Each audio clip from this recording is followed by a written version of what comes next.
So I've always had this conflict trying to decide who is more valuable to others, an artist or a spiritual teacher.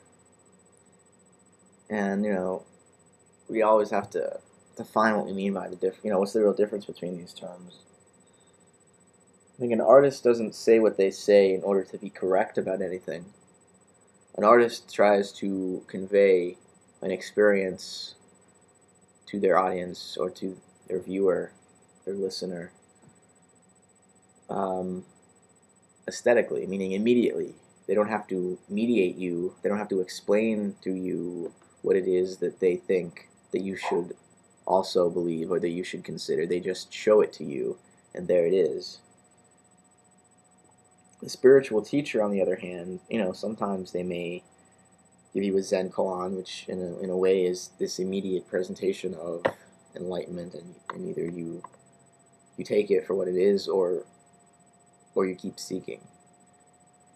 But lots of times a spiritual teacher is there to just be a mirror for you and to answer your questions and reflect your ideas, reflect your desires back at you. So they're sort of supposed to be a reminder about what you are really after. And if you give up your pursuit of spirit, of enlightenment, then the guru is no longer necessary, and you can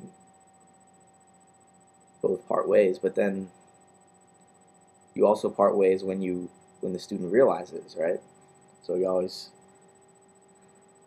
have to figure out whether they're leaving the teacher because you give up the path, or leaving the teacher because you complete or arrive at the destination at the end of the path. If they both look the same on the outside, we really have to figure out if there is an essential difference between either. But the reason I think about this distinction between an artist and a spiritual teacher is because I'm trying to define myself. And sometimes I see myself as an artist, and I prefer to be an artist because as an artist, I don't have to justify what I say or what I do. I'm just expressing myself. And if you don't like the expression, if you don't find it meaningful in some way, then, that's okay. Go find another expression. But see, therein lies the problem. As just an artist, I can't appeal to everyone. As just an artist, I sort of don't I don't call out to be heard by people that aren't immediately moved by something I've written or said or done or whatever. As an artist, I'm sort of just holding up my artwork and waiting for people to look at me. And there's no conviction that, hey, there's something you need to know about. There's something you need to pay attention to. As that's what a spiritual teacher would do. And I guess it all depends on the teacher again. Some would just wait for the students to come to them and be a little cagey at first.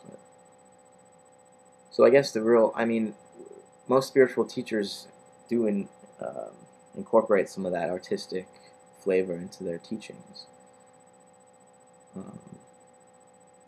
But this is such a difficult topic. Talking about enlightenment, talking about spirituality. We live in an age where those things are not at all common. And some of us alive today may think they never were common, and certainly they never were common. But maybe in the past they were easier to find, easier to pinpoint, and to know when you've got the genuine article in front of you. Whereas today there's all these charlatans, there's all these fakers, there's all these people that want to be spiritual, that want to be enlightened, and there's all these methods on the marketplace to supposedly give you that. There's books you can read, there's programs you can follow, seminars you can attend, classes that you can participate in, and they're all supposed to give you enlightenment. And it's become so easy to find enlightenment, it seems. That's general. It seems to be the trend with most of these spiritual teachings. that we have to buy. So, it used to be if you want to know what life is, you went to the master who lived up in the mountains in a shack, and you begged him to relate something to you that would help you along your path. It wasn't that interaction wasn't framed in any way. We had no understanding of what it really meant, and the variety it could come in, because nowadays we have so many ideas and versions of what it means to be spiritual, and so many contradictory messages. I mean, it seems like everything is its opposite, and if you assert one thing, like, we have to overcome the ego, then it's just as easy to say, but yeah, the ego is important, and we need to maintain a stable um, um, ego with integrity and honesty, and all of that.